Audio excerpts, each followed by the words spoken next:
Hey, I'm Melanie Trailer, and today is week 4 of the Flossie Quilt Along. We are moving right along. I feel like I'm only spending about an hour on this quilt each week. This is probably the fastest quilt that I think I've ever made. So super, super fast. If you're just now jumping into this quilt along, we have the block demo, cutting, batch sewing demo, all of that you can go back and watch, and links to everything is right below this video.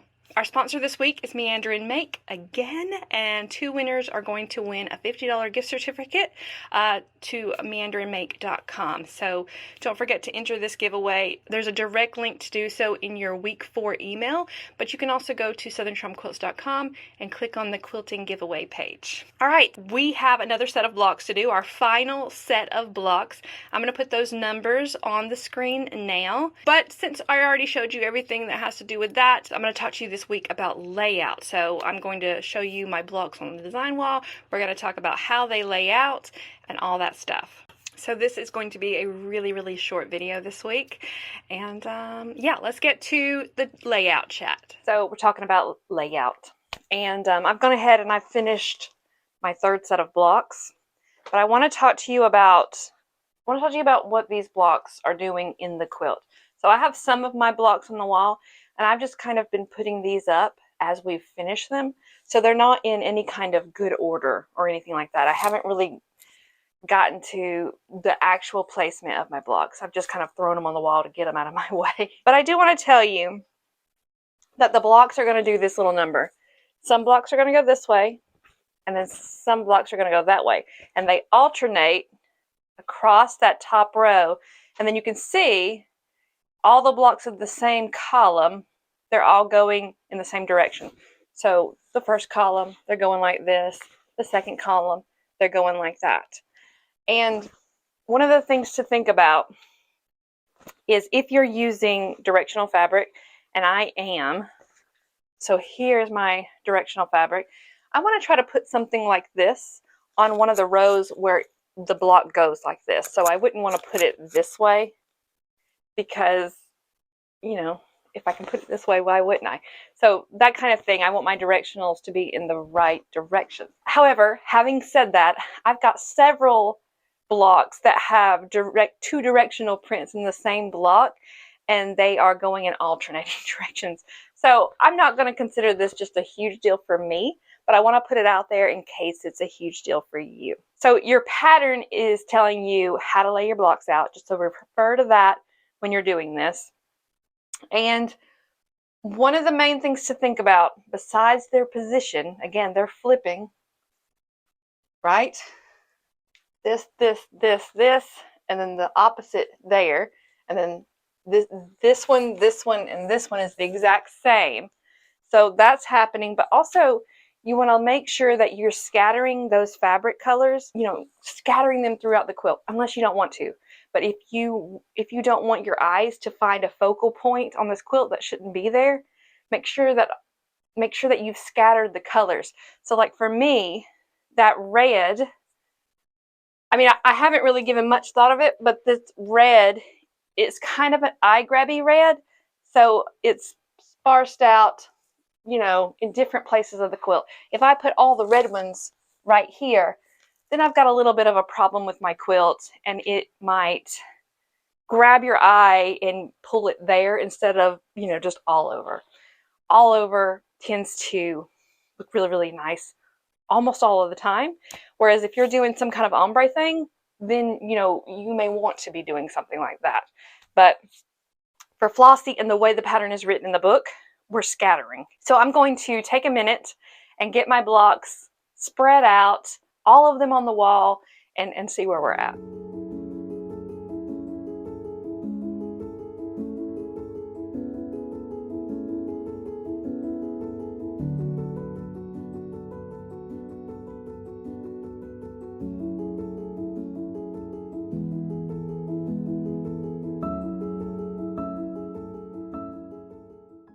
All right, I think I'm getting to a place where I like it.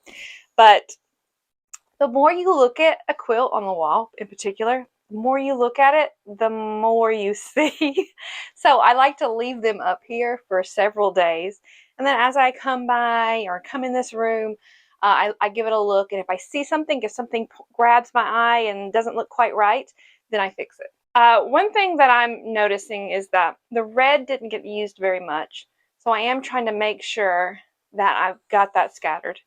The green, there's two different fabrics in the almost same shade of green, and I want to make sure that those are scattered, and I think I've done that, but it's basically my red, my green, my deep turquoise, and that big fuchsia pink right there. Those fabrics are grabbing my eye a little bit more, so again, I'm just trying to make sure that I scatter them out. And again, the more I look at it, the more I see. I'm seeing some stuff right now. Maybe some lavender is too close together.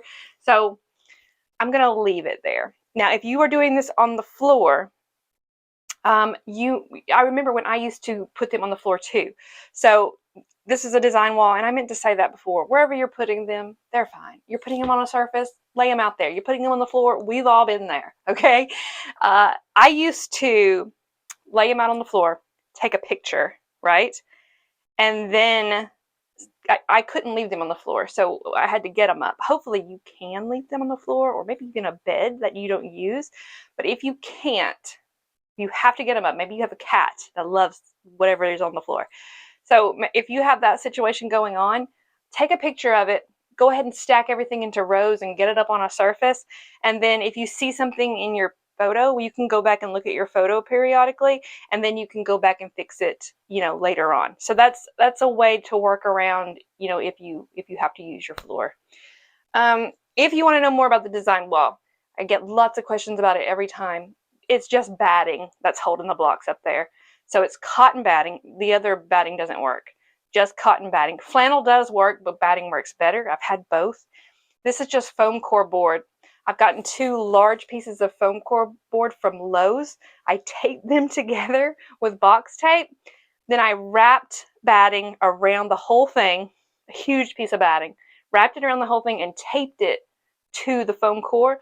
Then I took the foam core board, put it on the wall, and nailed it in. And I did it all myself. So if I can do something like that, I know you can too, because I am not the best with building stuff or using any kind of hammer or things like that. Not good at it, but I got it there. So yeah, if you want to make your own, you totally can.